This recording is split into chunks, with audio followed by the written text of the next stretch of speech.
एफसून मेरी जान, तुम ठीक तो हो ना? ठीक हूँ मैं। तुम फालतू में मेरे पीछे पीछे यहाँ चले आए, मुझे इतना बुरा लग रहा है यार। अरे अब बस भी करो यार।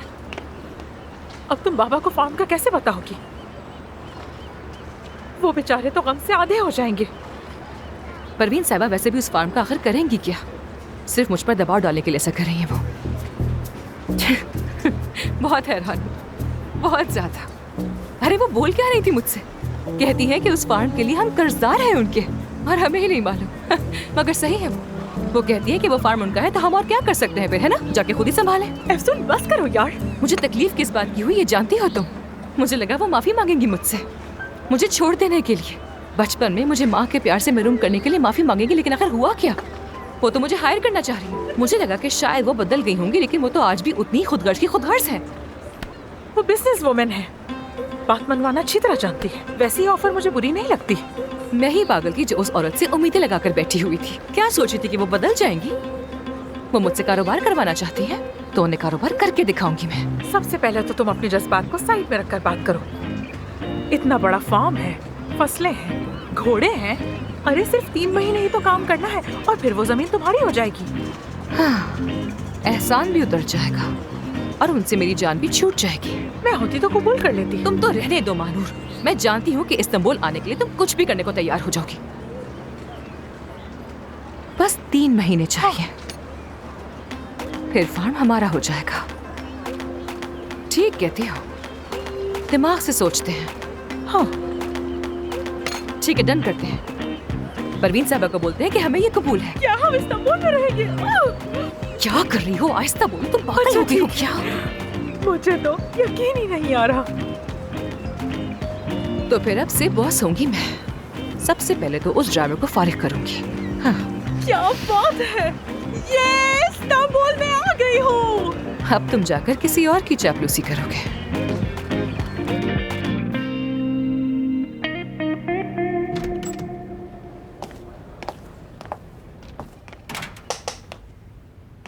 मैं जानती थी तुम आओगी।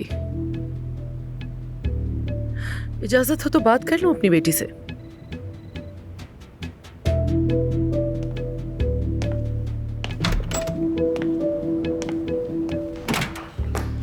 मैं आपकी पेशकश कबूल करती हूँ। खुशी हुई। शुक्रिया तुम्हारा। शुक्रिया वाली कोई बात नहीं, ये आपके लिए नहीं है, अपने बाबा के लिए कर रही हूँ। आपसे भी जान छूट जाएगी। ठीक है। लोग जानते हैं हमारे रिश्ते के बारे में? नहीं तो बस आमिर और मेरा पार्टनर काया जानता है। अच्छा है, ये तो और भी अच्छा है, और किसी को पता लगना भी नहीं चाहिए। आज के बाद आप ना यहाँ आएंगी और ना मेरे कामों में टांग अड़ाएंगी, और ये लिख कर देंगी कि 3 महीने बाद वो फार्म हमारा हो जाएगा। ठीक है, और इसके बदले में तुम मेरे मरीज कहीं और नहीं जाने दोगी। मगर मैं प्लास्टिक सर्जन नहीं हूँ। हो तो सही, अब चाहे कबूल करो ना करो, मैं जानती हूँ। बड़ी नजर रखी हुई है आपने तो। फिर तो ये भी जानती होंगी कि मैं ये काम छोड़ चुकी हूँ।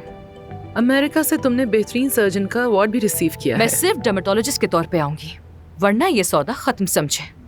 फैसला आपका है। नो प्रॉब्लम, डर्मेटोलॉजिस्ट ही सही, मान लिया। वैसे सर्जरी क्यों छोड़ी तुमने? आपको क्यों बताऊंगी मैं? अमेरिका और सर्जरी वाली बात को आप भूल जाएं तो बेहतर है। लोगों को पता चल गया कि ये डॉक्टर गांव से आई है तो बहुत मजाक बनेगा तुम्हारा। आपको लगता है किसी में इतनी हिम्मत है कि वो मेरा मजाक उड़ाए?